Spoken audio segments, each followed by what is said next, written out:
Hey there, guys. Alright, today we are back with some more of the Great War. This time we're on to week 71. The Serbian exodus through Albania. So this should get good. It should also mean Albania gets dragged into the war. So, rip Albania. Has Montenegro been doing anything yet? They get dragged in, don't they? I think all of the Balkans gets dragged into this shit. But before we dive in, make sure you go and check out the links in the description box below. I would love it if you joined the Discord and followed me over at Twitch. Alright, let's go ahead and dive right in. If you're watching this in 2015, you are... I'm watching this in 2022. Is that close enough? God, 7 years. Wow. No doubt aware of the refugee crisis that's been going on throughout the year. But you... Oh my God. 2015 when really the Syrian refugee crisis was really picking up? Has it been that long? Yeah, because it would have been... That was during Obama's presidency. Oh. Fuck, I'm old. You might not be aware that it is history repeating itself. For 100 years ago, another population, another nation, was forced to flee its land from the horrors of war.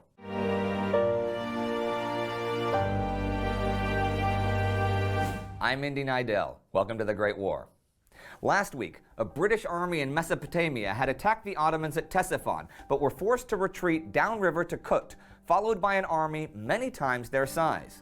The Italians had made small gains on the Isonzo at a heavy cost, while the Serbs were being driven from their lands by 3 invading armies. The northeast had settled down for the winter, and in the west, there was action in the skies. Here's what followed.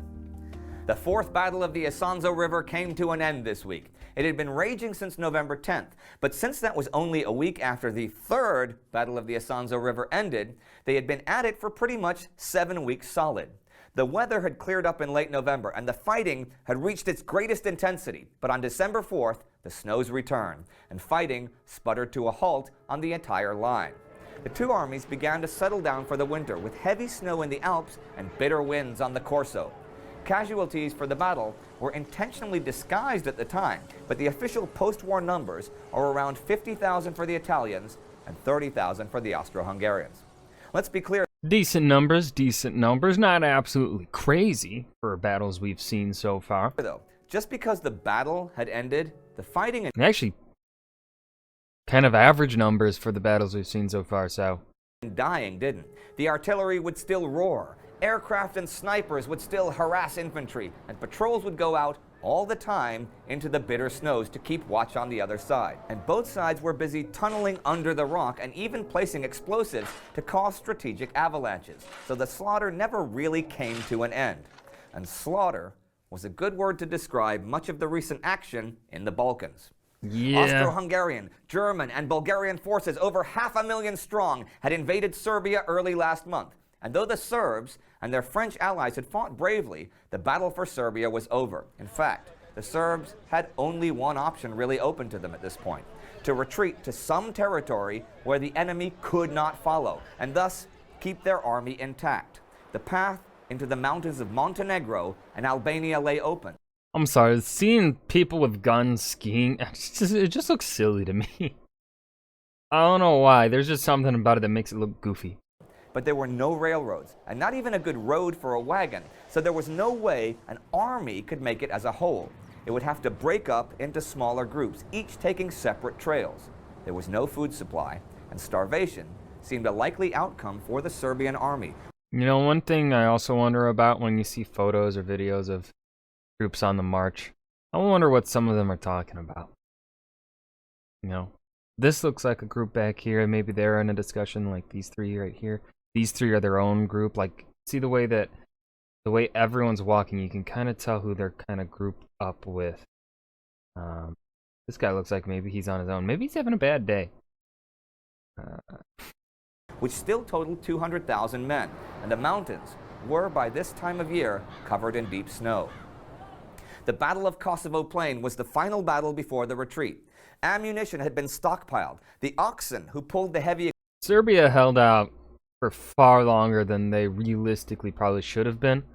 had it not been for pure Austrian incompetence, like, Serbia should not have been able to hold out against a nation the size of, certainly not for over a year as they have, with the pretty, like, they've been hitting the Austrians pretty hard. So, like, the amount that they've held on to, really up until this point, they were holding on to their entire country. So Austria couldn't break through. So, like, the fact that they managed to do that for so long is so impressive. The equipment were set free. They could not follow into the mountains. Kosovo Plain is 40 miles long and 10 miles wide. And it was a fitting scene for the Serbs' last stand, for it was there that Lazar, the last of the medieval Serbian czars, ruler of an empire that spanned most of the Balkans, had lost his nation in 1389. The battle there in late November was fierce, bloody beyond belief, and several days long, but the end was predictable, and it soon came. On November 28, 1915, German headquarters issued a report that with the flight of the remnants of the Serbian army into the mountains, our great operation in the Balkans are brought to a close. Our object, to effect communication with Bulgaria and the Turkish Empire, has been accomplished. By now, trains were running from Berlin to Constantinople, and Germany withdrew most German forces from the Balkans, leaving the Bulgarians to deal with Macedonia and the Austrians to deal with Montenegro. But you know what? It wasn't just Oh, Montenegro is in the war now. It has been in the war already. Okay. the Serbian army that was in flight. It was an entire nation. And on the retreat from Kosovo Plain, the army caught up with the fleeing general population. Winter came early this year, and many of the mountain passes and trails were already choked with snow, and the slopes were lashed by storms. Old women and children fell and died by the roadside. Mothers with their babies would seek shelter from the winds and snows behind rocks, only to starve. Here's a first-hand description, one of the few, of the retreat. This one from American United Press correspondent William G. Shepard. The entire world must prepare to shudder when all that is happening on the Albanian refugee trails finally comes to light. The horrors of the flight of the hapless Serbian people are growing with the arrival here of each new contingent from the devastated district. Nearly the whole route, 90 miles, is lined with human corpses and the carcasses of horses and mules dead of starvation, while thousands of old men, women, and children are lying on the rocks, hungry and exhausted, awaiting the end. There was also another hazard. Though Albania had officially declared itself for the Entente and offered to help the Serbs, many Albanian tribesmen who had suffered at Serbian hands in the Balkan Wars attacked the column of refugees and killed hundreds of them. A thing about Albania and Montenegro here, both of which had been attacked or had cities occupied at times during the war. Montenegro had joined the Entente and declared war on both Germany and Austria-Hungary in August 1914. Albania's situation was much trickier. The Principality of Albania was only established in February 1914, but the southern part of the country, Epirot, which was ethnically Greek, was granted autonomy under nominal control of Albanian ruler Prince William in June, just a month before the war broke out. In just the few months before the war, there had been riots, a planned coup against William by his chief minister, Esad Pasha, and in general, it was a real mess. All right, so we have a German as prince and a Turk as the prime minister of Albania. Interesting combos we got going on here. Yes. When war broke out, Austria-Hungary demanded that Albania furnish troops for the imperial army, but William said no, since Albania was neutral.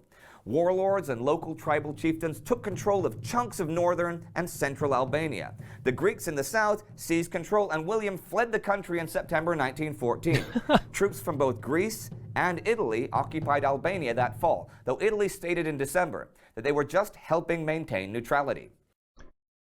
Yeah, stationing troops totally helps maintain neutrality. Yeah.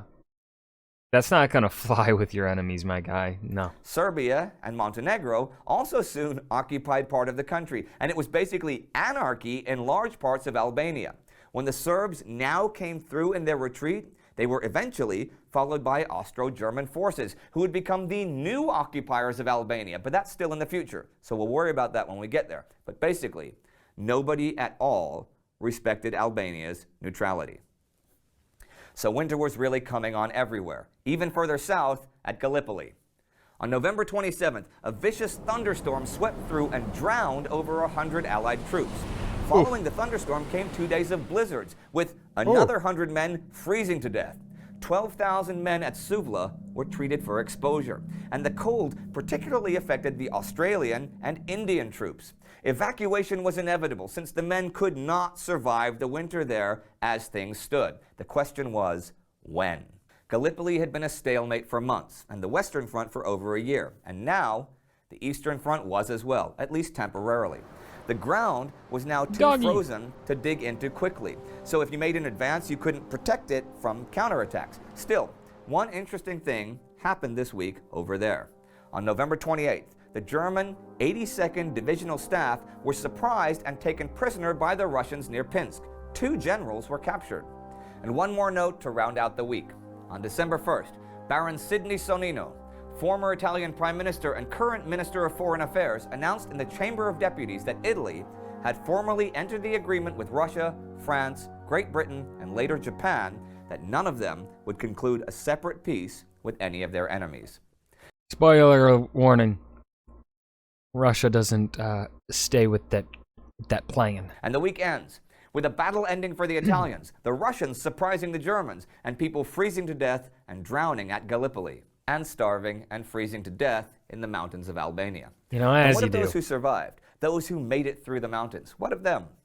The despair must have been unimaginable then, as now, as much of a nation, an entire people, become refugees, driven from their land by war, and in the Serbian case, walking to a future that at this point was one of impenetrable blackness. World War I brought unimaginable suffering for the civilians on all fronts. Back last winter, we talked about the fate of the refugees on the Western Front, and you can check that out. And that was the Serbian exodus through Albania. The Great War, week 71. This was one of the, it was still interesting just because, you know, I mean, the plight of refugees is always going to be a worthwhile episode. But everything else happening this week was pretty lackluster. Nothing much was happening. But I did like the focus brought here on the Serbian refugees. I really like how they're really putting a focus on really a lot of lesser known things here, right? Like, fucking, I didn't know Albania was carved up that fucking badly in 1914, 1915. I didn't know that. That shit's interesting to hear. Didn't know Italy stationed troops there. Oh. Didn't know there was almost a fucking coup between the prince and the his supposed to be advisor. But yeah, that was the Great War week 71. I hope you guys enjoyed. Remember to hit that like button and subscribe for more. And I'll see you guys in the next video. Peace.